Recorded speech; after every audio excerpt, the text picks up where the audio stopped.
malam hari ini kita akan belajar bagaimana cara mengelola patah hati versi filsafat stoikisme.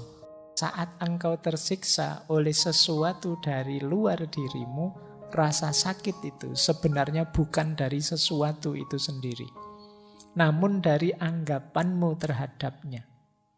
Dan engkau memiliki kekuatan untuk mencabutnya kapanpun engkau mau. Tolaklah rasa sakit itu dan rasa sakit itu akan lenyap.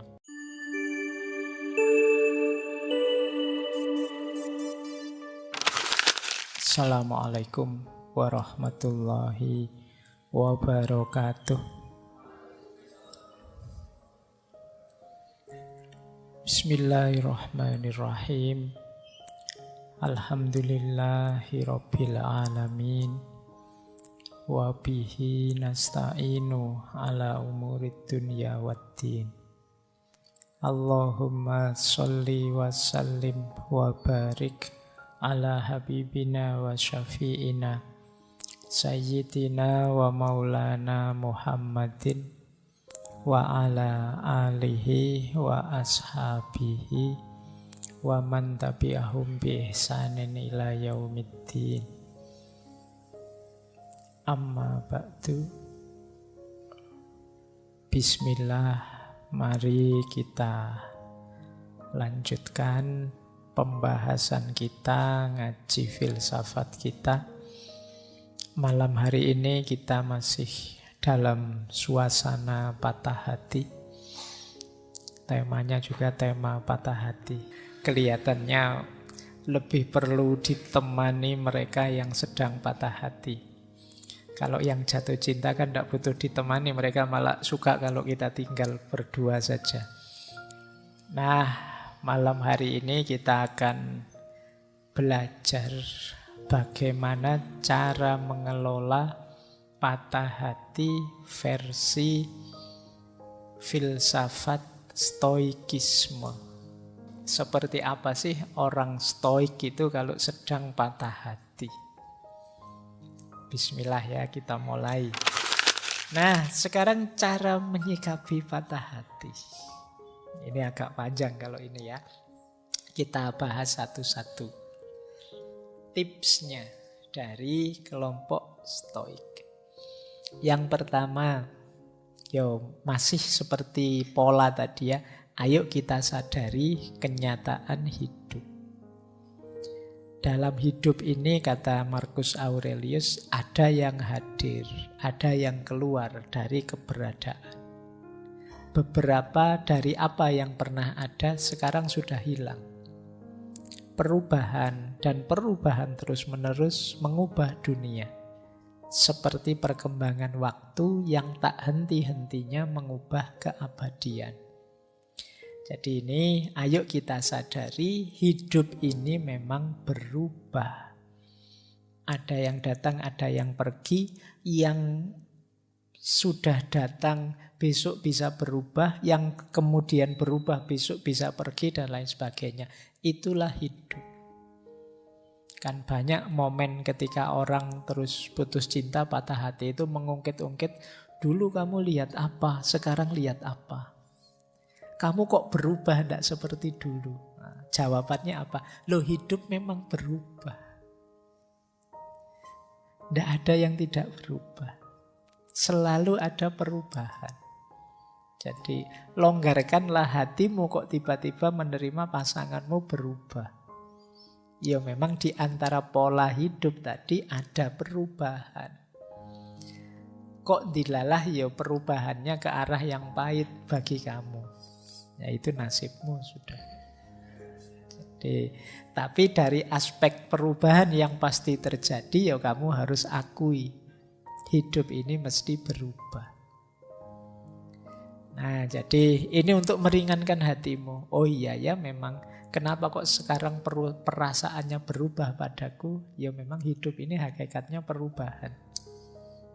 Jadi, bukan sesuatu yang aneh. Tidak usah kamu pertanyakan. ya kemungkinan perubahannya ke arah yang tidak bisa kamu kontrol, sehingga kamu sekarang kecewa. Ini rumus pertama.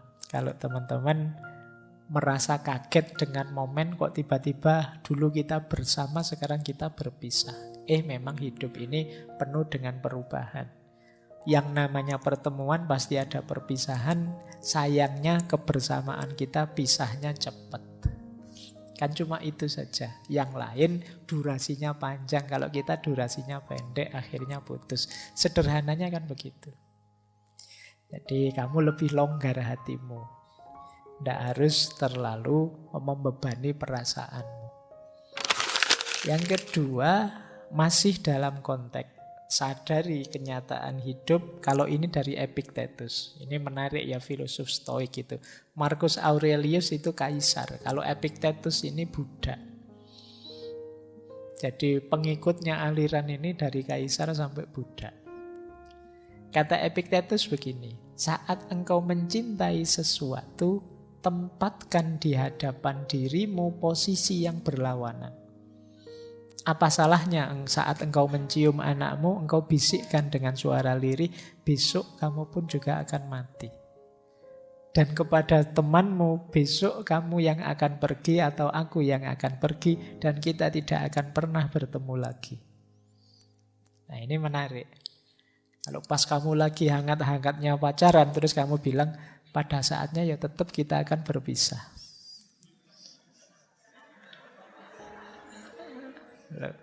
Ini kan sama-sama latihan kuat-kuatan ini. Jadi kita kan selalu kalau sedang begitu kan kita bilangnya kita akan bersama selamanya. Tidak bisa. Mesti kita akan berpisah. Polanya memang sudah begitu. Ada pertemuan, ada perpisahan. Nah, makanya bahkan itu kan contohnya anak-anak sama sahabat. Karena biasanya ini kan paling mengikat kita. Anak itu apalagi. Kalau kita dibilang anak kita besok akan mati, itu kita kan nggak terima rasanya. Tapi ya memang begitu, wong dia manusia. Ini kan persis cerita sufi itu. Suatu ketika ada seorang sufi yang mengunjungi seorang raja.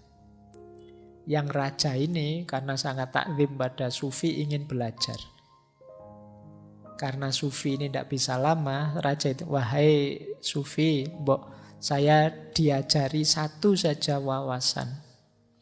Yang ini bisa bermanfaat untuk saya, untuk kerajaan saya, untuk semua orang. Nah, terus sufi ini cuma bilang satu kata. Ya sudah, kalau cuma minta satu wawasan saya bisa lah. Saya beritahu ya, ini hakikat yang paling sejati dalam hidupmu, kata sufi ini. Apa? Besok anakmu pasti mati. Oh, itu rajanya marah. Sufinya dipukuli, kok bisa kamu disuruh memberi wawasan yang bagus malah mengutuk anakku. Kata si sufi, loh yang mengutuk siapa? Bukankah anakmu besok mesti mati? Wong dia manusia. Apa ada manusia yang tidak mati? Semua manusia mesti mati. Jadi kebenarannya memang begitu. Terus dikritiklah raja ini oleh si sufi. Tadi kamu minta kebenaran padaku. Saya beritahu kebenaran kok kamu tidak terima. Telingamu kok tidak kuat. Padahal memang kebenarannya memang begitu. Nah, ini cerita ini sebenarnya untuk mengingatkan kita. Kadang-kadang kebenaran itu memang pahit. Tapi kenyataannya memang begitu. Makanya tadi saran pertama, ayo siap. Ayo disadari kenyataan hidup ini. Jangan kaget, bahkan dengan orang yang paling kamu cintai pun ya mesti salah satu akan saling meninggalkan. Ya paling tidak kan nanti salah satu meninggal. Mesti yang satu meninggal terus yang lain sendirian, mesti begitu. Kalau meninggal bareng malah tidak enak. Meninggal bareng itu kalau tidak kecelakaan ya tragedi apa. Mending gantian saja. Jadi momennya mesti pahit itu kalau bersama-sama. Dan saling meninggalkan. Baik, itu kenyataan hidup. Makanya yang kedua ini kalau di Epictetus ya tidak ada salahnya loh kalau kamu sambil misalnya memeluk anakmu atau salaman dengan sahabatmu. Sambil kamu sadari, anakku ini ya manusia, besok pada akhirnya ya meninggal mati. Sahabatku ini akrab sih, tapi pada saatnya ya kita berpisah. Entah aku berangkat duluan atau dia berangkat duluan. Nah ini latihan menguatkan batin kita. Ini versinya orang Stoik.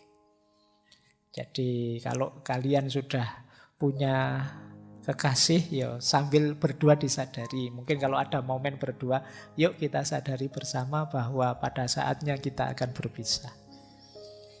Tidak boleh protes, memang sunnatullahnya begitu.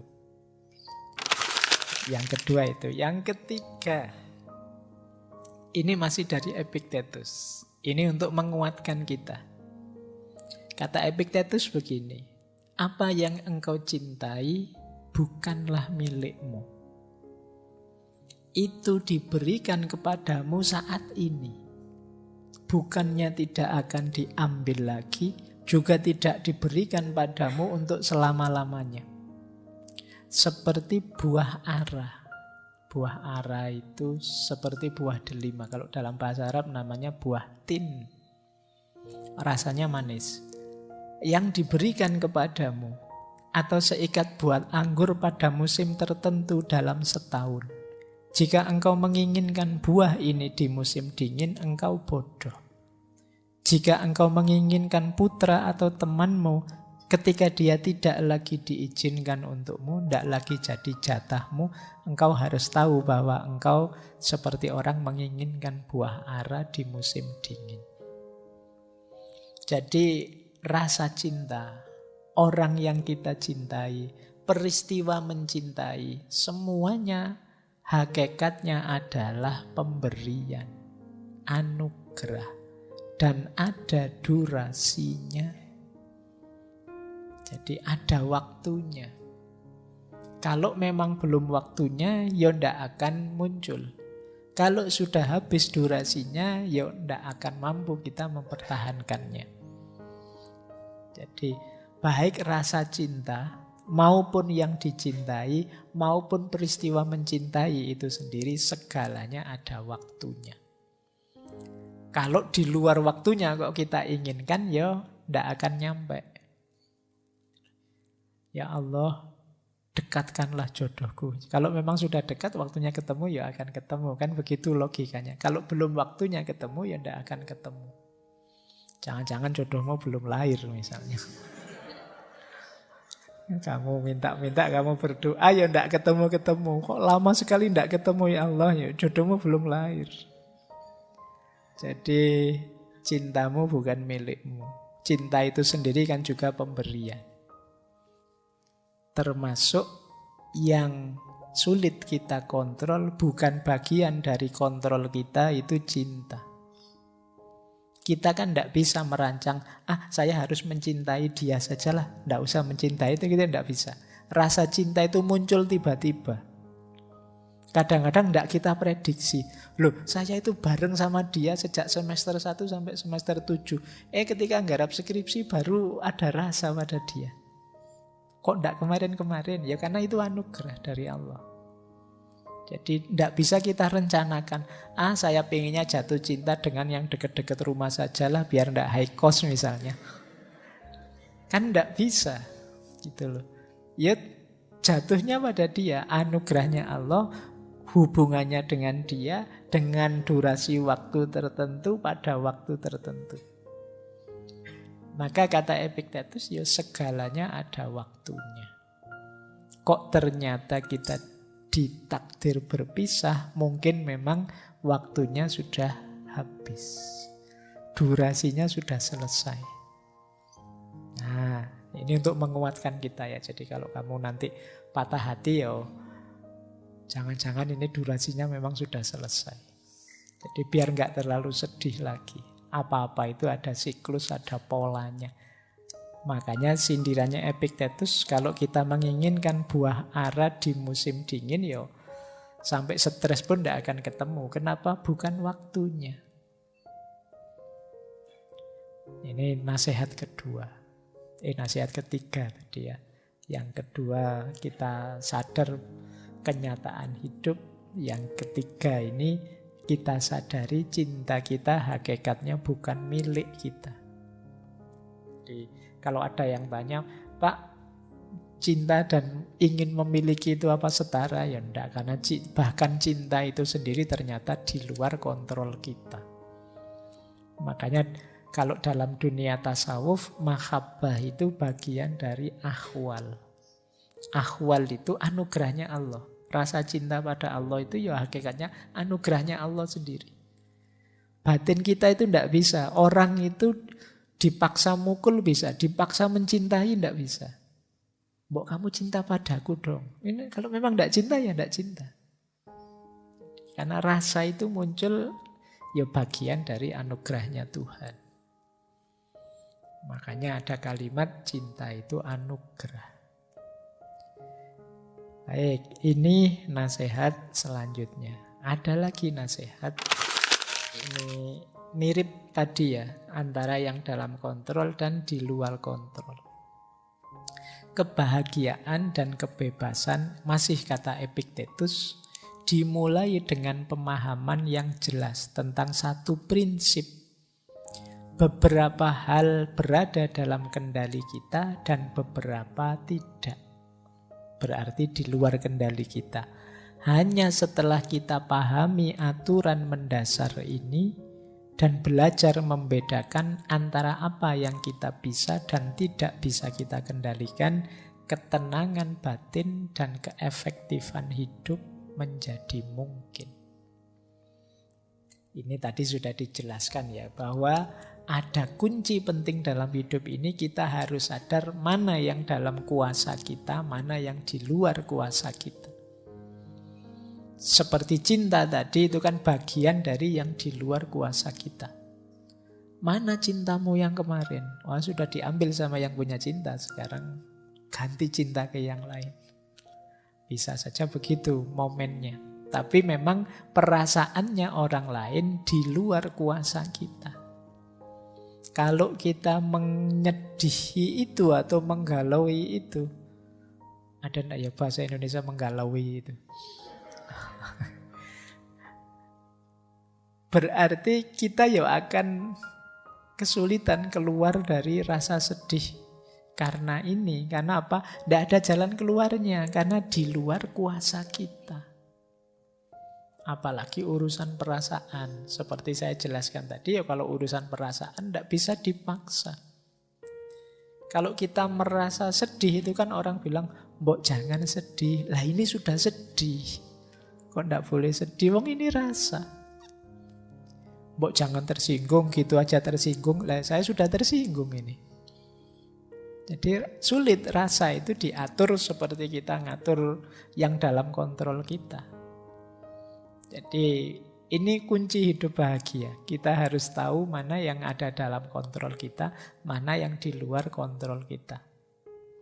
Kita tidak mungkin ngontrol tangannya para netizen untuk ngomong jelek-jelek. Tapi kita masih bisa ngontrol tangan kita untuk bisa posting yang baik-baik saja. Kalau kita sedih dengan yang di luar kontrol kita, wah netizen ini kok gitu ya sekarang isinya. Ya kita akan sedih, galau, dan kesulitan sendiri. Karena di luar kontrol kita, ya sudah, itu di luar kontrol saya. Yang bisa saya kontrol apa? Tanganku sendiri. Nah ini penting biar kita bahagia. Karena sekarang banyak orang yang sedih tanpa alasan gara-gara rajin baca medsos. Begitu baca medsos darah tingginya naik. Mbok ya tadi ndak usah baca yang seneng-seneng saja. Baik. Nah, kita lanjutkan. Ini masih tentang yang di luar kuasamu. Kata Epictetus lagi, ini sering dikutip orang. Jangan mengharapkan segalanya terjadi sesuai yang engkau inginkan, namun terimalah segala yang terjadi. Maka hidupmu akan tenang. Jadi ini rumusnya sederhana. Kita akan sering menginginkan banyak hal dalam hidup ini. Nah, kalau menginginkan ini sambil kita kasih tanda petik, semoga, insya Allah, dan lain sebagainya, kita lebih tenang. Tapi kalau kita memastikan yang kita inginkan harus terjadi, kita akan lebih banyak stres. Ada lagi yang lebih menenangkan apa? Kita terima segala yang sudah terjadi. Ini lebih menenangkan. Yo, kenyataannya saya ditolak. Wah, kenyataannya saya diputus. Mau gimana lagi, saya terima. Itu lebih menenangkan. Yang paling tidak menenangkan, kita tidak terima dengan yang sudah terjadi. Oh, ini stres double-double kamu. Wong sudah jelas kenyataannya pahit, kamu tidak mau ngakui bahwa itu pahit. Nah, itu sulit sudah.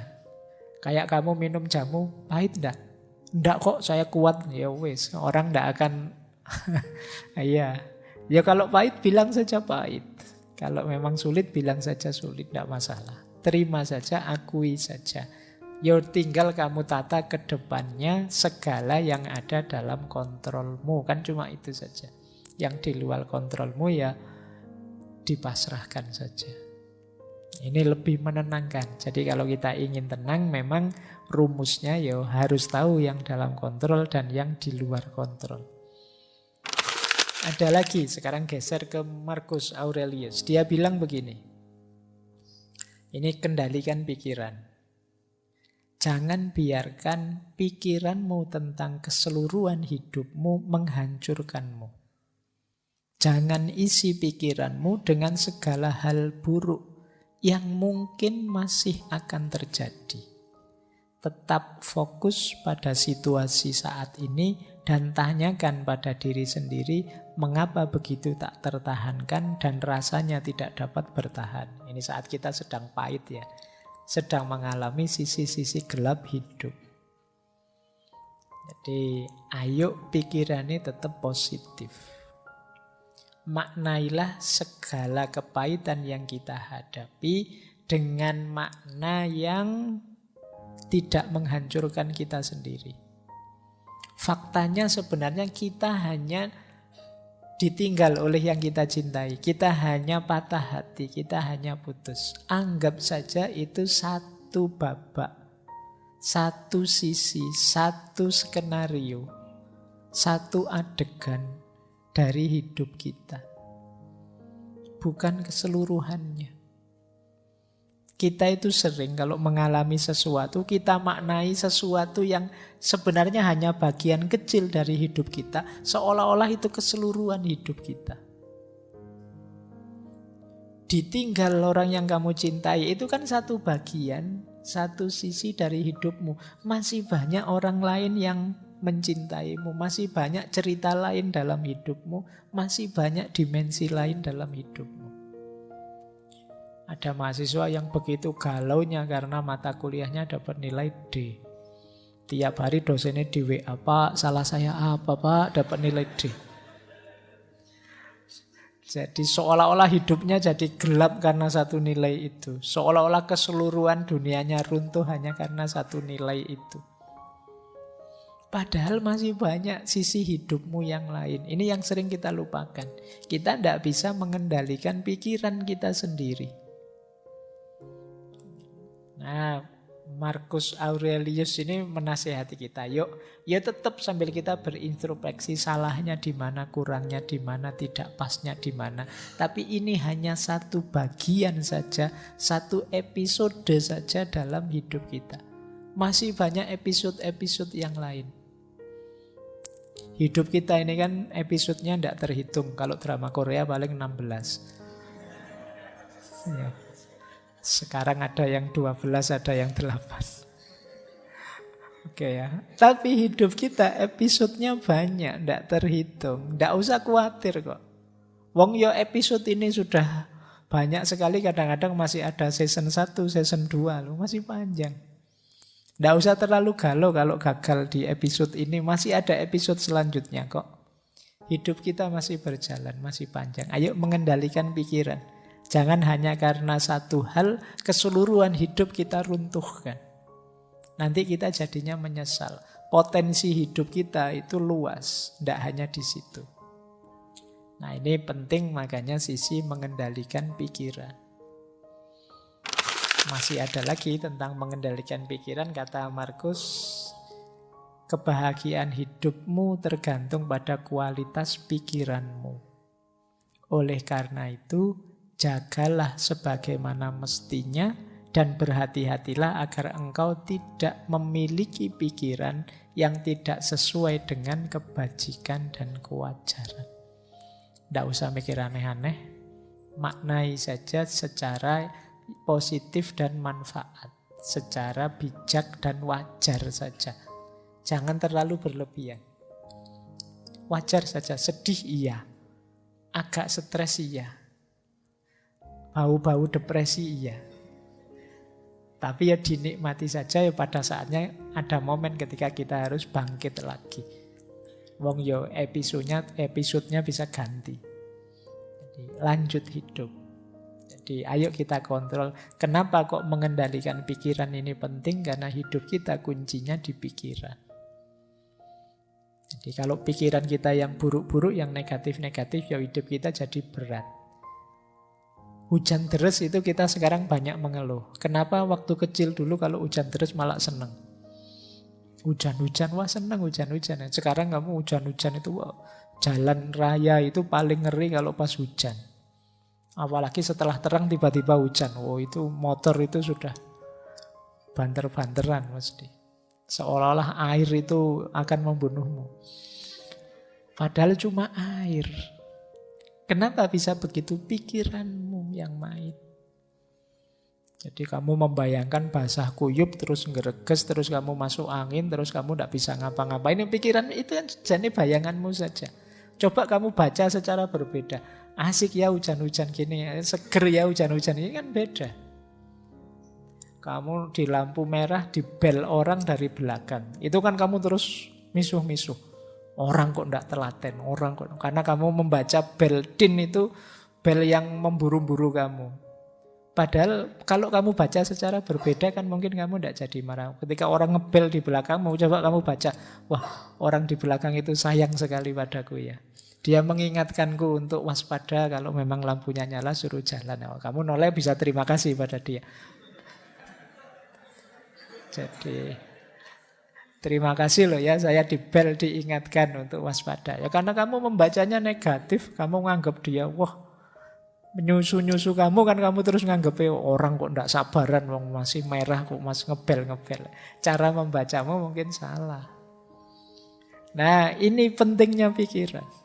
Jadi pemaknaan yang ada di pikiranmu itu menentukan sikapmu terhadap hidupmu.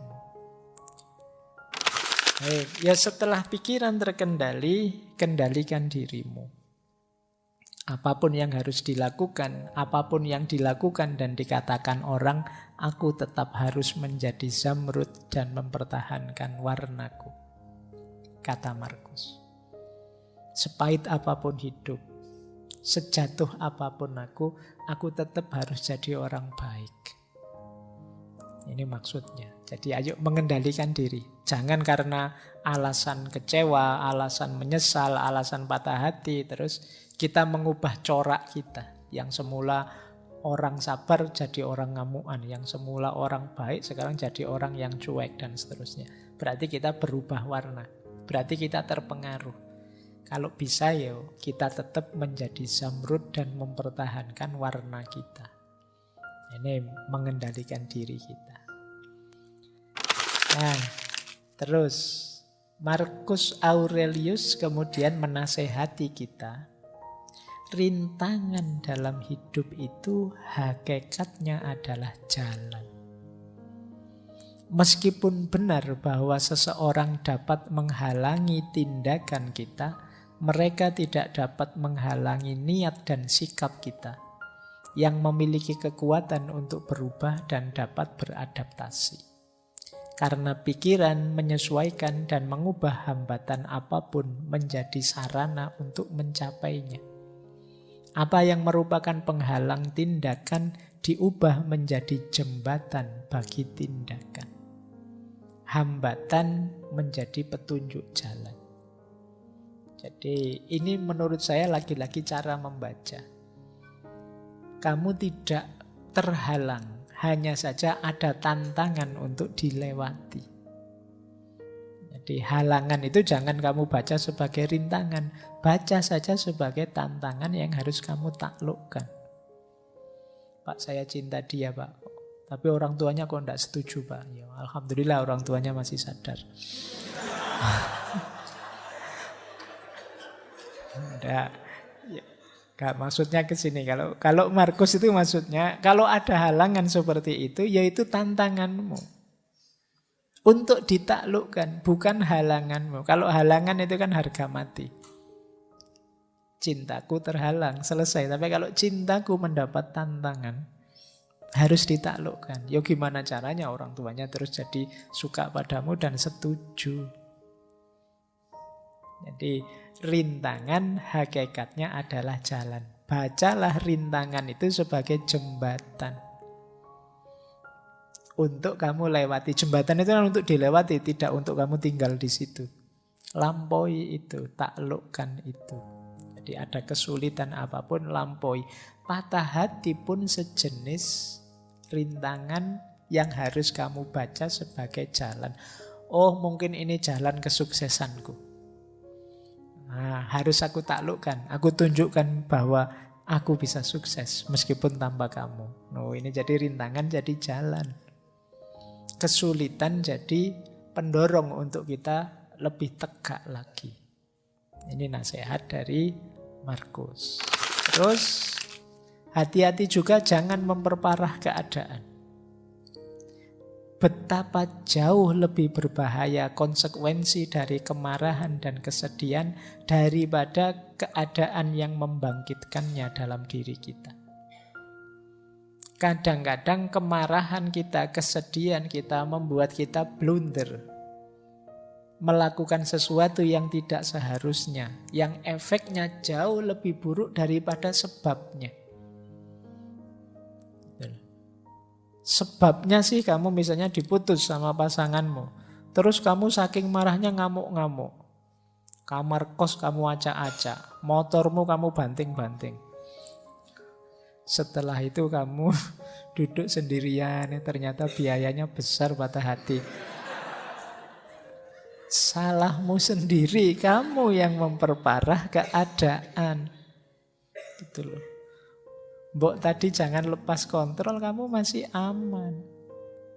Tapi karena kamu lepas kontrol, maka kata Markus berapa kadang-kadang lebih besar biayanya, konsekuensinya, kemarahan dan kesedihan dibandingkan sebabnya. Kadang-kadang cemburu tanpa alasan, padahal belum diputus itu kamu masih curiga saja.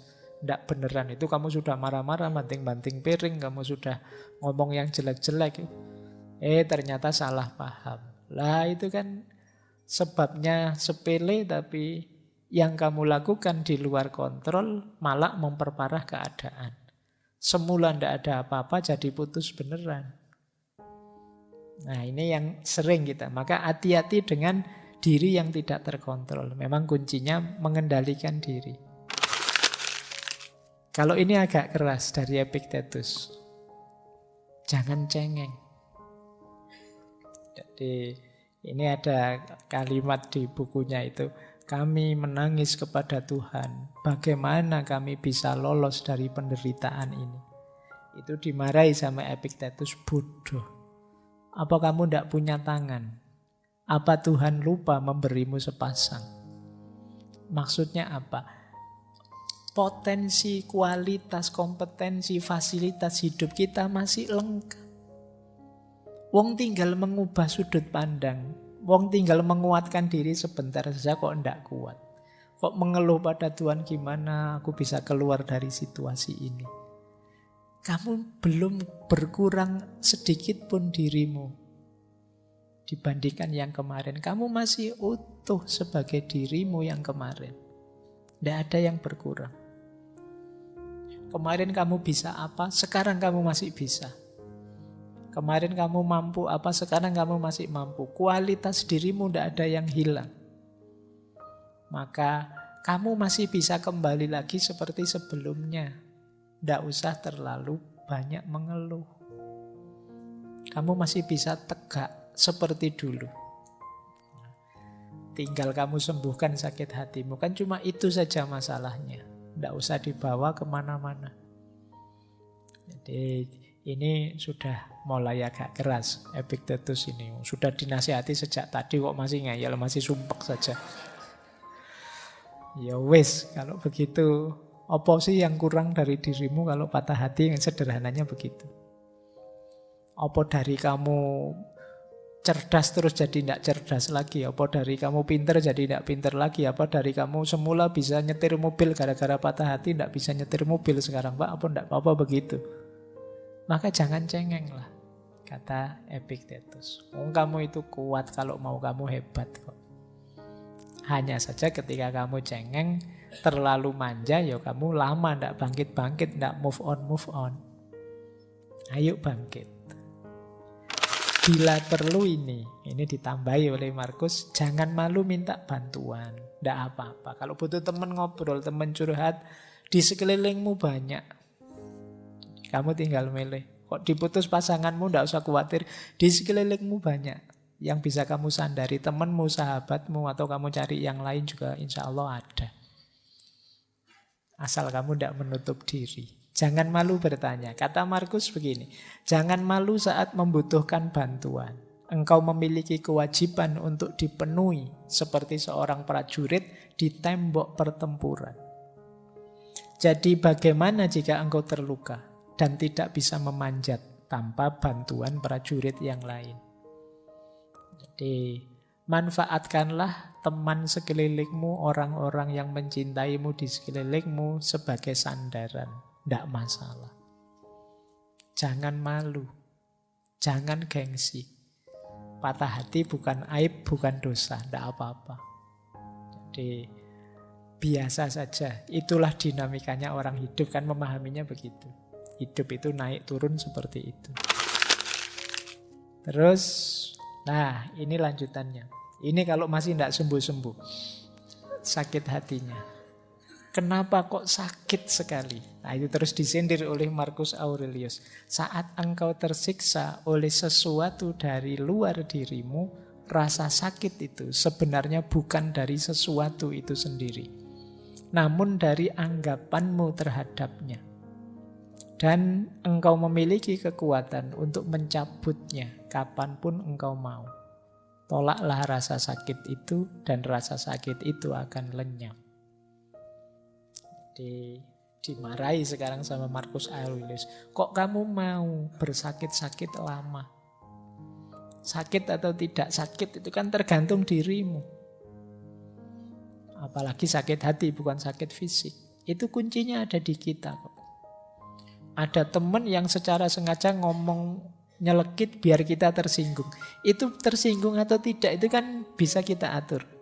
Loh, kamu melecehkan aku ya? Adalah aku tidak tersinggung kok. Oh itu tambah mangkel itu yang melecehkan. Kenapa? Sakit dan tidak sakit ada dalam diri kita. Kita terima atau tidak. Kalau tidak kita terima ya sudah. Beres. Jadi kalau kamu bilang, wah kok rasanya sesakit ini? Ya sudah kamu singkirkan rasa sakit itu. Kamu bergeraklah maju lagi, move on lagi. Jadi kalau ada yang mengeluh begitu, dalilnya pakai Marcus Aurelius ini. Sakit sekali tapi Pak rasanya yang enggak apa-apa. Atau mengeluhkan pasanganmu. Kenapa kok dia jahat sekali? Kok dia mengingkari janjinya? Kok dia setega itu dan seterusnya.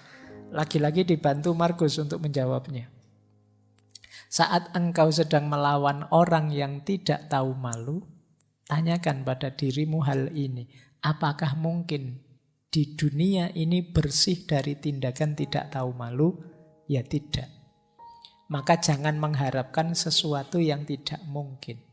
Selalu ada orang yang tidak punya malu di dunia dan orang ini adalah salah satunya. Nah, itu untuk menenteramkanmu ya. Jadi hal yang sama lakukanlah untuk orang yang jahat. Orang yang tidak dapat dipercaya atau orang yang rendah moralnya. Mengingat bahwa di seluruh dunia ini pasti ada beda-beda kelas moralnya manusia akan lebih membuatmu toleran terhadap penghuninya. Jadi kalau kamu merasa dia kok jahat sekali padaku, dia kok begitu teganya padaku, kamu sadarilah, oh iya ya memang manusia itu ya macam-macam. Memang ada yang tipe kayak dia itu. Itu akan lebih menenteramkanmu. Jadi tidak mungkin di dunia ini orangnya tulus, semua orangnya baik, semua selalu ada orang-orang tertentu yang jahat, yang buruk, yang tidak tahu malu, dan lain sebagainya. Ini lebih menenangkan kita. Jadi kadang-kadang kan kita protes, kok kamu bisa jahat padaku? Ya memang mungkin dia tipe yang begitu. Nah ini jawabannya kalau ada yang tanya, kenapa kok dia jahat sekali? Nah, lanjutannya, lah terus dia sudah mengecewakanku, dia sudah menyusahkanku. Aku sekarang harus bagaimana setelah putus? Nah, ini sebenarnya pembahasan lebih menarik itu setelah putus terus harus bagaimana? Bukan bagaimana rasanya putus. Kalau menurut Markus begini, merasa sayang kepada orang lain, meskipun mereka melakukan banyak kesalahan, adalah sifat uniknya manusia. Engkau dapat melakukannya cukup dengan mengakui bahwa mereka juga manusia. Mereka melakukan itu karena tidak sadar, berlawanan dengan kata hati mereka. Dan kita semua akhirnya akan sama-sama mati, tidak lama lagi. Semua orang kan mesti mati. Dan di atas itu semua, mereka tidak benar-benar menyakitimu. Mereka tidak melenyapkan kemampuanmu untuk memilih. Sederhananya, ya kita tetap baik kepadanya. Kenapa? Karena kita manusia. Di antara keutamaan manusia itu memaafkan dan tetap menyayangi siapapun karena dia statusnya manusia. Jadi aku tetap menyayangimu meskipun sekarang tidak sebagai pasangan. Yuk, cara menyayanginya mesti beda. Kalau kemarin cara menyayanginya pakai nraktir, pakai apel dan lain sebagainya, sekarang lebih irit. Jadi tidak perlu high cost, tapi tetap ada rasa menyayangi.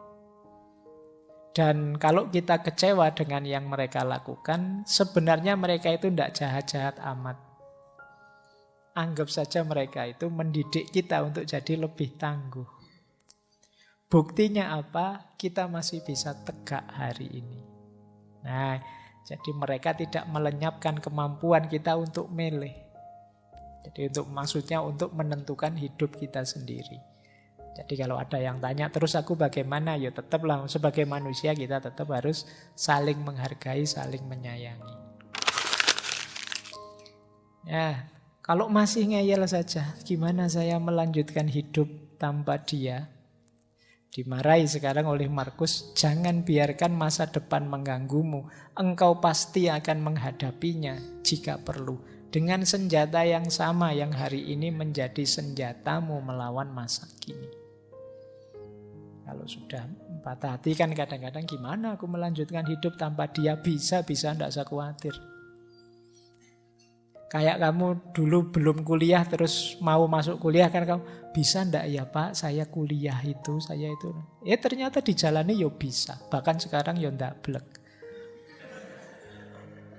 Jadi ternyata bisa, kamu membayangkan mungkin yang baru menikah dulu mikirnya panjang, gimana menikah itu saya ndak bisa ini, ndak bisa itu. Dijalani ya ternyata ya bisa. Merantau keluar kota selama ini bareng orang tua terus. Sekarang kuliahnya di Jogja sendirian. Mungkin awalnya kamu mikir, bisa ndak ya aku hidup sendirian. Oh buktinya sekarang bisa. Jadi bahkan kalau disuruh pulang kampung sekarang agak males-malesan. Khawatir ditanya lulusnya kapan. Nah, bisa kok. Kata Markus, dengan alat yang sama yang kamu miliki, dengan cara berpikir yang sama, dengan gaya hidup yang sama, kamu terbukti bisa menaklukkan apapun dalam hidupmu. Apalagi ini. Hanya sekedar ditinggal pasangan. Nah, jadi kata Markus, bisalah. Dengan senjata yang sama, yang selama ini engkau miliki. Masih ada, ini yang terakhir. Terus aku dapat apa Dari semua yang selama ini aku alami berdua, ada yang paling penting yang kamu dapat, yaitu pelajaran pendidikan diri.